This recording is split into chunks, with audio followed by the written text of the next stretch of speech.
houses and etc. that's getting built, 70% built, 70% sold. Because it's on Pennsylvania Avenue. One end is the White House. As you cross into Lee, Washington, D.C. into the state of Maryland, this is there. So it's the town center is called Westphalia. It's on 300 acres of land, as I said. Initial value pre-construction was $226 million. The entire $226 million hypothecated to the investors in writing. Day before yesterday, the valuation went up to $624 million. Because all the upgrades took place, etc., and that valuation will be by 2021 when it's all complete.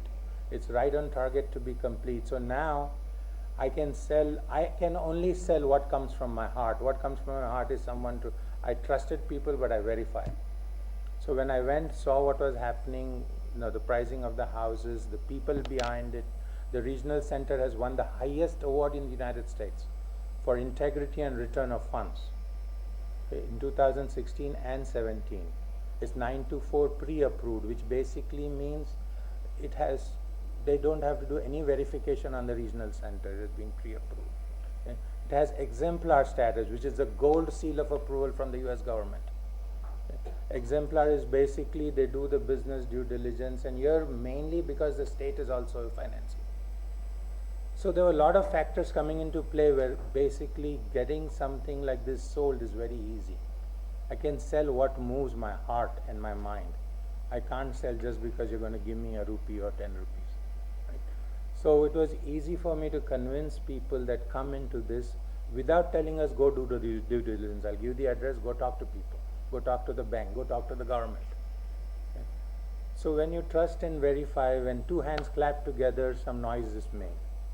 And in this bargain, because the company is backing it, and the law firm that we recommend, because we can't force anyone on a law firm. You have your own private lawyer, go to it. These guys are the Rolls Royce of law firms, Ragoman. So basically recommend them. We know there's no hassles. Once I pass on, I do all of the paperwork, we do all of the paperwork. And basically, once it's done, we pass it to the law firm. No money has changed hands yet. Once the law firm takes a first pass at it and says, okay, this looks good, but we have some questions on the source of funds. But they're ready to take it on. We reject almost 8 to 10% of what people come to us, reject them, because they can't prove where the money is coming from.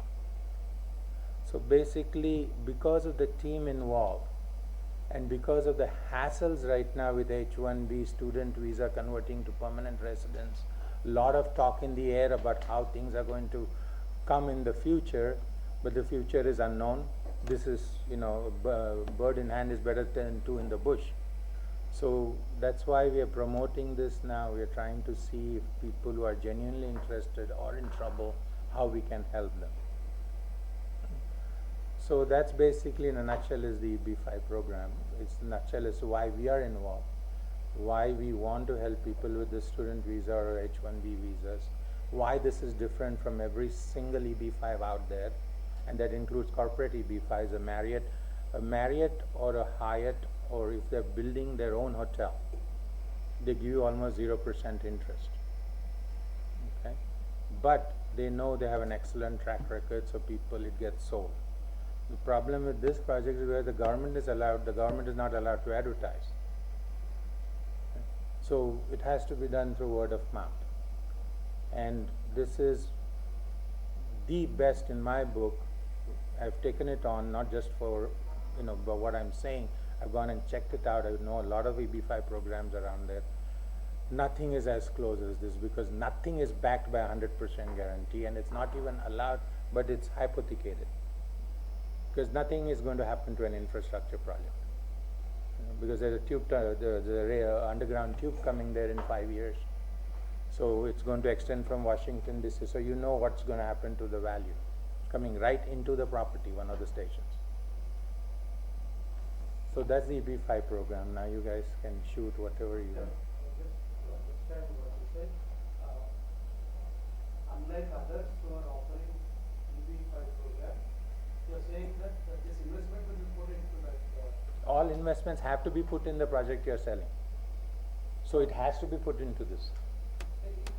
Irrespective of whether this is your program or any other program? No. I'm only doing MCFI. the Westphalia. The project is called Westphalia Town Center. That's the actual rendering of the project.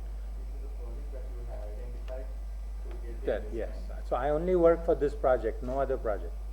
So whatever money is coming here, Rishi, to answer your question, will all go here. So what they're doing is they're 58 million, it's a $226 million project, 58 million is bank debt. So all they're doing is we are raising 58 million. We are just replacing the bank debt, the higher debt with the lower interest, higher interest to the lower interest.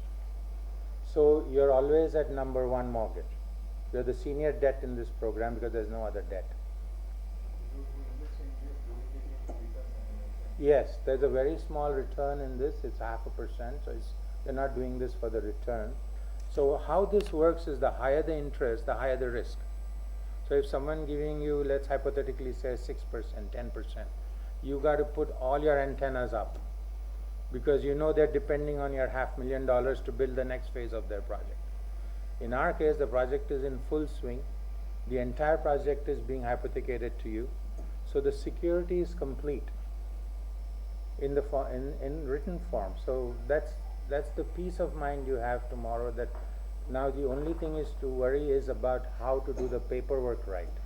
And that's where we brought in Fragomen. And Fragomen is the world's leading immigration firm. You can fragomen.com, you can go, they have offices in India. But we deal with the LA office. Have I answered your question?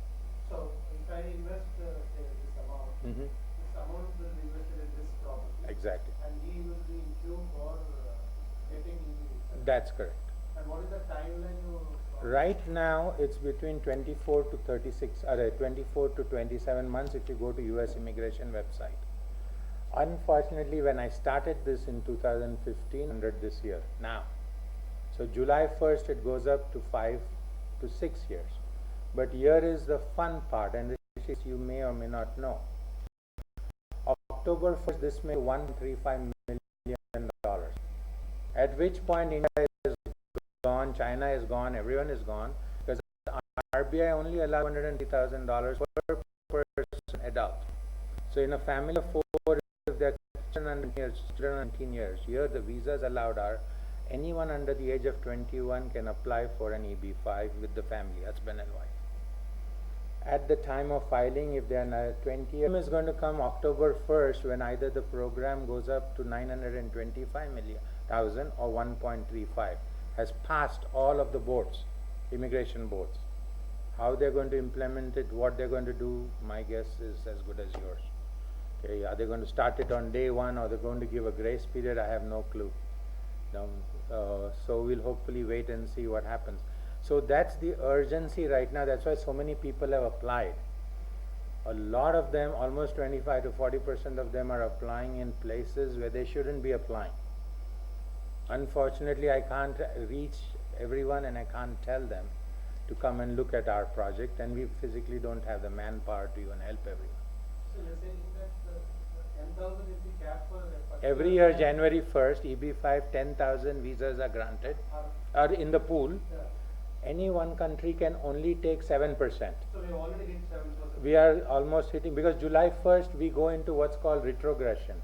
So what will happen is your approval may come in 10 to 16 to 20 months.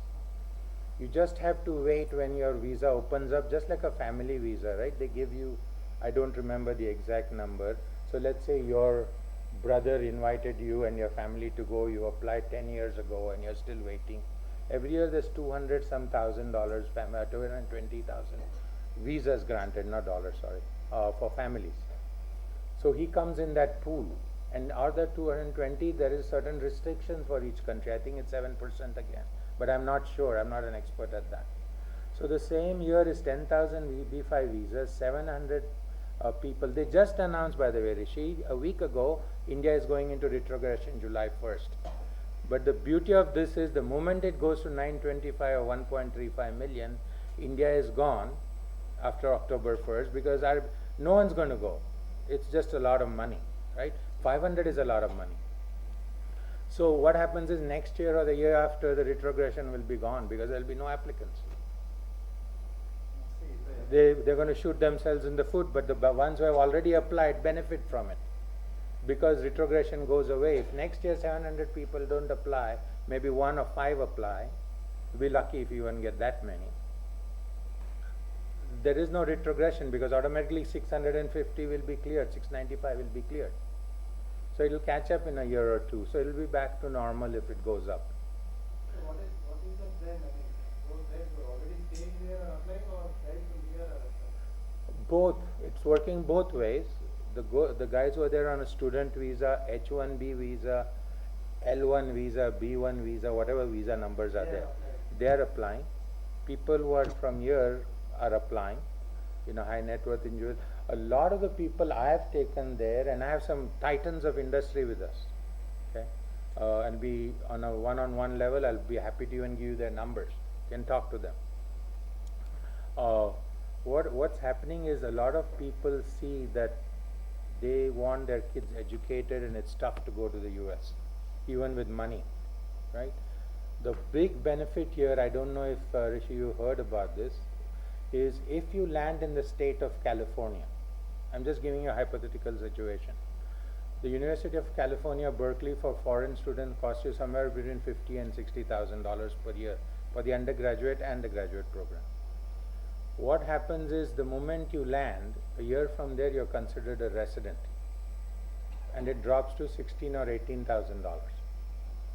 Okay? Plus you get 100% loans if you're a resident. It's very easy. Even if you have no income, you'll get a loan. So basically what happens is every state has the same benefit.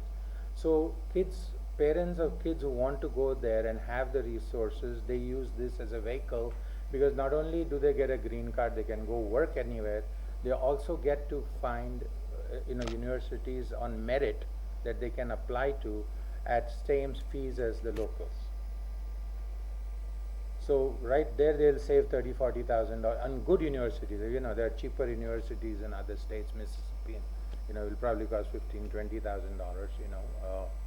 But the state of Florida, I live in Tampa, Florida. State of Florida, for residents 16-18, for foreigners are even people born in the U.S. living in New York come to Florida are considered foreigners. So for them the fees is $48,000 to $50,000 in the University of Florida. My kids are graduated and gone. Younger one graduated from the University of Florida. So basically, the benefits are vast in this. So all you have to really look for in an EB-5 program is security. Don't worry about your green card. If your money is not secure, your green card, poof, it's gone. Filing bankruptcy is so easy in the US. There is no debtor's jail, okay, unless you have committed criminal fraud. So Who do you actually pay this money to normally? So it pays directly to the regional center, but it goes into escrow. That is in your case. Yes. What about others? Everyone goes same. Oh, the other programs? Yeah. There are 200 and some regional centers in the US. I don't know the exact number. So they have, there are $5 million projects, $10 million, $2 million, basically whichever regional center is approved, they then sign up with whatever. It's basically a buffer between the project and the investor. Is the regional center is doing its homework or not? How is it protecting the money? Has it done its due diligence on the project? So they created this not to have direct, because if I was a builder in the US and I came directly with a regional center and I'm a crook, right? It's so easy, say I'm going to get you a green card, give me $500,000 and the end of it. Tomorrow someone can file bankruptcy and it's all over. So they created a regional center as a buffer. There are 250 regional centers in the US plus. They are supposed to have the due diligence. All money into a project that they represent goes through the regional center. The regional center is the one that will, they tell you in black and white, in writing. In our case, everything is in black and white. There are operating agreements, escrow agreements, money back agreements, the bank guarantee agreements that you're the senior debt, basically saying that this money is going into the Westphalia project. It's very easy to get excited about a green card if you still have dreams about landing in the US. Okay? But just don't jump because someone is telling you it's going to get you a green card. It's easy if you're dealing with good people. It becomes a nightmare if it's a fraudulent enterprise. And a lot of times it's just collecting money and doing something wrong. So what you do is, once you're interested, in our case, I don't know what the others do, in our case we have you fill out a 6-page questionnaire. One is to prove you have a net worth of $1 million. And then we give you all kinds of information. Okay? Business plan, private placement memorandum, phone numbers, whatever you need to do your diligence. Now, irrespective of what we are doing, you can go to the US immigration website, see if we are authorized to do this. Right? Irrespective of what we are doing, you can actually go to the project if you know someone. If you have a visa, all the better.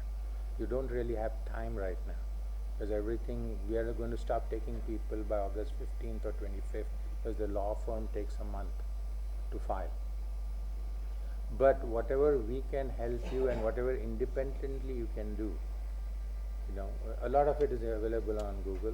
You can go to Google Earth and see the actual construction happening. Okay?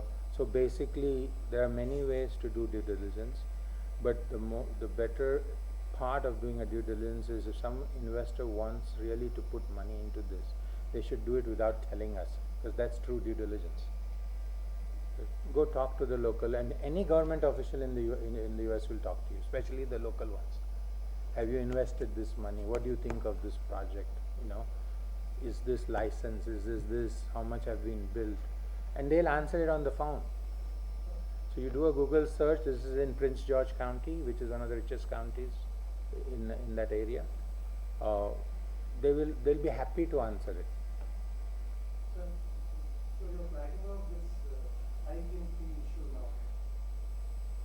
Yes. Sudden surge, it will keep many of the Indians away from this. It'll keep China away, Indians away, most people away, because the government one doesn't. And this year's already cap is over, so $7. That's why it's going into retrogression. So I don't know. Any more can't apply now. No, everyone can apply. But You can have 5,000 people apply, no issues. Approvals will come, So they can but you're on a wait list after that. So when will this come, this fee? That's what I'm talking about. This fee, when will it be held? October 1st is what they're saying, because this program ends on September 30th. So they can Midnight. take advantage of before that. That's correct. It's now or never. That's what we say. So retrogression basically means, Ramjan brought up a good point, because more than 700 people, investors have applied. Okay, any number of investors can apply. 500,000 can apply, but at this point, according to US law, only 700 visas out of the pool of 10,000 is issued every year to that particular country.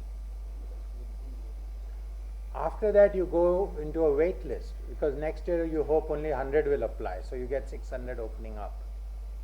Okay, so let's say 1,000 applied. I used a big number, that doesn't make any sense, but let's say 1,000 investors applied.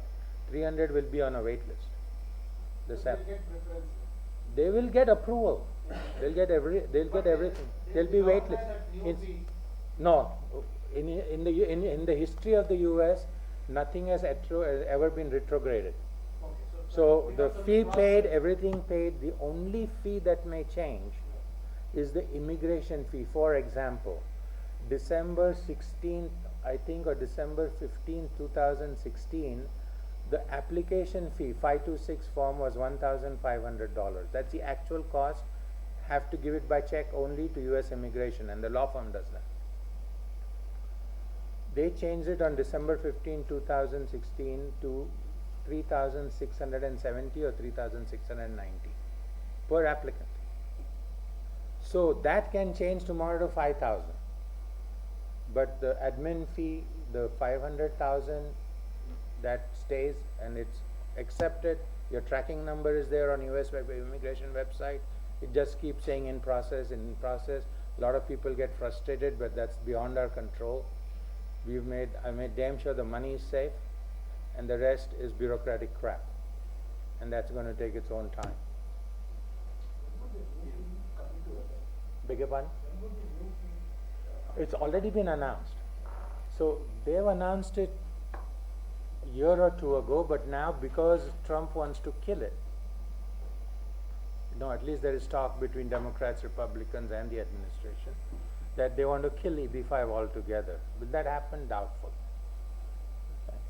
Will it come back in its new avatar that they have agreed to, 925 or 135? More than likely. And they are going to make everything, including legal fees, into source of funds. One thing. On one hand, you want investments to come in, Yes. and on the other hand, you're increasing the fees. I mean, driving legal fees from 500,000 to 1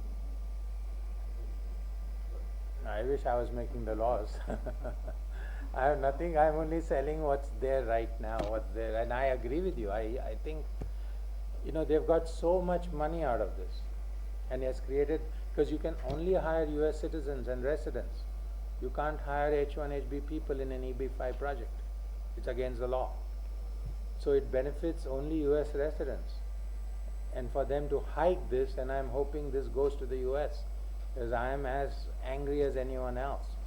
You know, is that they want the investments, but you know, they can make rules stricter for the source of funds. But increasing it arbitrarily where the government itself is not going to allow it. According to rules of the RBI, there's a family of 4. If the kids are under 18, you can't send the money. You can only send $500,000. Now, India has very liberal gift. There is no gift tax in India to immediate family. So you can just give that gift to a brother or a sister. But trusting people with so much money is always a headache. You know, money is the root cause of all evil. If you can't handle it, it's in the wrong hands. And you never know what's going to happen. You put money in someone's account. We'll help you do all the paperwork, but you have to have absolute trust that that money will go out from that person. So retrogression, you understood what's happening. But I believe it will come back to normal. I may be wrong, but I doubt it. Because I know, I'm on the ground doing this almost. So basically,